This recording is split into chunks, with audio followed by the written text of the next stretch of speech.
రాజమండ్రిలో కల్తీ పాల కలవరం కొనసాగుతుంది. రోజు రోజుకు కేసులు పెరుగుతున్నాయి. ఇప్పటి వరకు 6 మృతి చెందగా మరో 8 మంది పరిస్థితి విషమంగా ఉంది.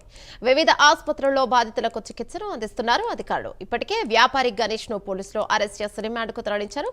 మృతుల కుటుంబాలకు 10 లక్షల రూపాయల ఆర్థిక సాయాన్ని అందజేశారు. నేటి నుంచి పాల విక్రయ కేంద్రాల్లో అధికారులు తనిఖీలను నిర్వహించనున్నారు. దీనిపై మరింత సమాచారం మా కరెస్పాండెంట్ శ్రీరామూర్తి అందిస్తారు. రైట్ శ్రీరామూర్తి, చెప్పండి.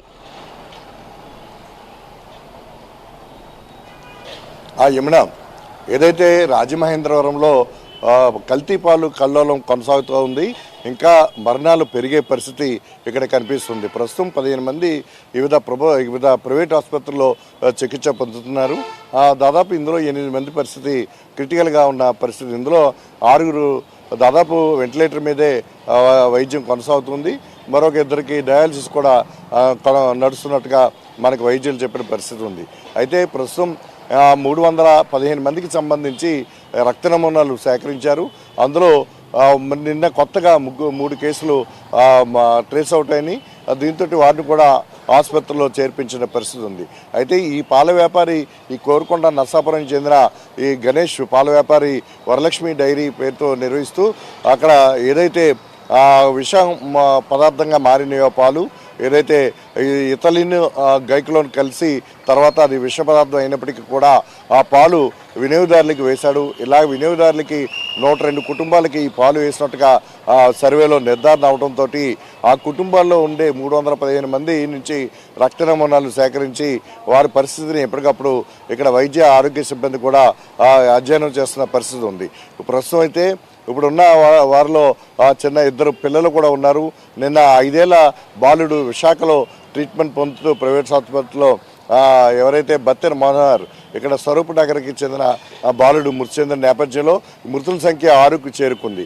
అయితే ప్రస్తుతం ఈ క్రిటికల్గా ఉన్న పరిస్థితి చూసినట్లయితే ఇంకా ఆందోళనకరమైన పరిస్థితులే నెలకొని ఉన్నాయి. అయితే ఇప్పుడు మనం చూసినట్లయితే ఇక్కడ మనం రాజమండ్రి ప్రభుత్వ ఆసుపత్రి దగ్గర ఉన్నాం. ఈ రాజమండ్రి ప్రభుత్వ ఆసుపత్రి ఈ సూపరింటెండెంట్ ఎవరైతే ఉన్నారో ఈ సత్యనారాయణ మీద సస్పెన్స్ వేటు పడింది.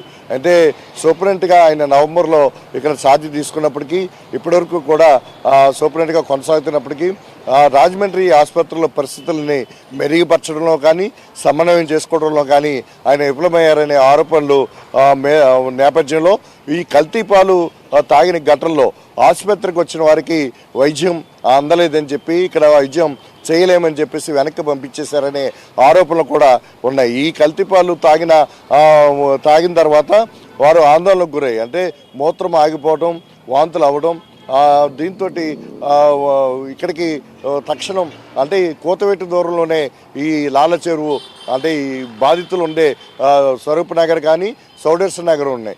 ఇక్కడి నుంచి ఇక్కడికి రావడం 1 కిలోమీటర్ దూరంలోనే ప్రభుత్వ ఆసుపత్రి ఉంది. అయినప్పటికీ కూడా ఇక్కడ కిడ్నీకి సంబంధించిన ఎలాంటి క్రిటికల్ కేర్ లేకపోవటం, డయాలసిస్ చేయడానికి ఇక్కడ వైద్య నిపుణులు లేకపోవటం, అలాగే వెంటిలేటర్లు లాంటివి పూర్తి స్థాయిలో లేకపోవడంతో ఇక్కడ వైద్యం చేయలేమని చెప్పేసి కాకినాడకి 2 మహిళల్ని ఇక్కడి నుంచి రిఫర్ చేసి పంపించేయడంతో వారు కాకినాడలో చికిత్స పొందుతూ కూడా మృతి చెందారు.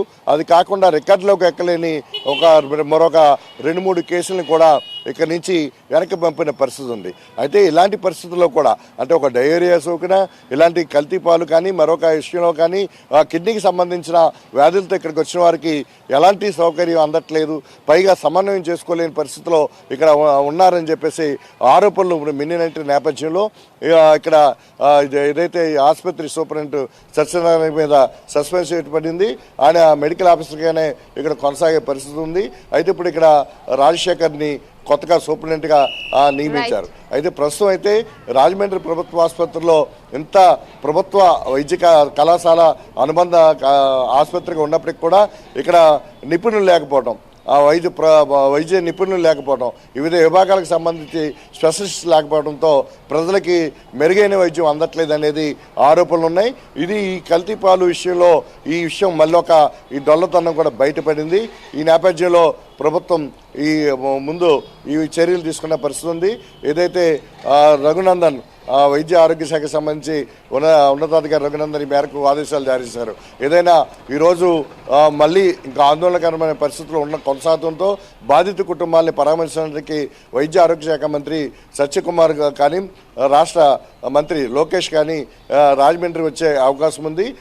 ఇప్పటివరకు ఉన్న సమాచారం మేరకు వీరిలో ఎవరో ఒకరు వస్తారని చెప్పేసి ఉంది.